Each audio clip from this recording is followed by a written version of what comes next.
James Foley's parents, John and Diane, are with us exclusively. Good morning to both of you. And first, our deepest condolences and thank you so much for joining us this morning. Good morning. Thank you. Thank you, Tamara. Diane, let me start with asking you about the phone call you received from Pope Francis. Can you share with me more of the words he offered to comfort you and your family? Pope Francis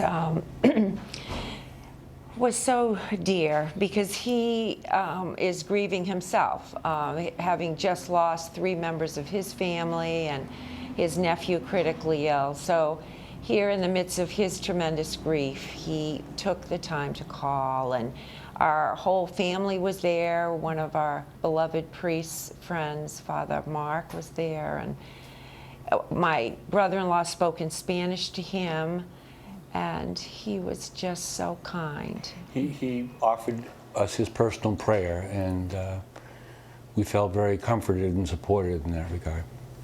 John, I know you and the family decided to release this email that was sent to you from your son's captors. It was an email you received a week before he was executed. Was this the first email that you received from them? And why did you decide to release this one? Well, we hadn't heard from Jim's captors since December, and I actually was excited to see an email, despite the conclusion that they would execute Jim. I underestimated that point. I did not realize how brutal they were, and I actually hoped we could engage in negotiations with them if they were willing to send us any sort of communication, because we'd had none prior. I know that the last time we had heard from them was in December, actually. In December, we had received several emails, but then they stopped communicating. And so we were just anxiously waiting. We had established a special email, just, and sent multiple messages, hoping to engage them. we are learning more, though, about your son and his bravery while being held by those captors who sent the email to you. A French journalist, Diane, talked about being chained there with your son and the perseverance. In a sense, he was their rock, even though he was being tortured and tormented, as we understand the most, because he was American. How did that comfort you in any way, Diane, knowing that everything that you and John had taught your son, he was showing to others in the midst of all of his pain and fear?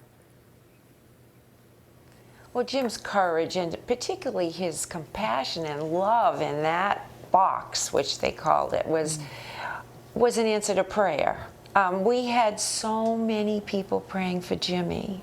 We had begged for prayer, but we didn't need to. Everyone was so good and praying, and Jim's strength and love was the answer to prayer. Jim was held up by all that prayer, Tamara. Well, John and Diane, perhaps that will be his legacy, that love that you've referred to and the kindness that he shared to others in trying to expose what was happening in other parts of the world. John and Diane Foley, thank you again, and our deepest sympathies to you and your family. We thank you, and we thank Global Post, Phil Balboni, and so many other journalists who've been there for us. And we pray strongly that everything possible can be done to save Stephen Sotloff and other American hostages. Yeah, we just pray that they will be set free. Absolutely. And that Jim will live on, Tamron. We're going to establish a fund in his memory so that his compassion can live on. Thank you. Absolutely. Thank you. It's not hard to see where he got his strength and love. He got it right from his parents. They're extraordinary people.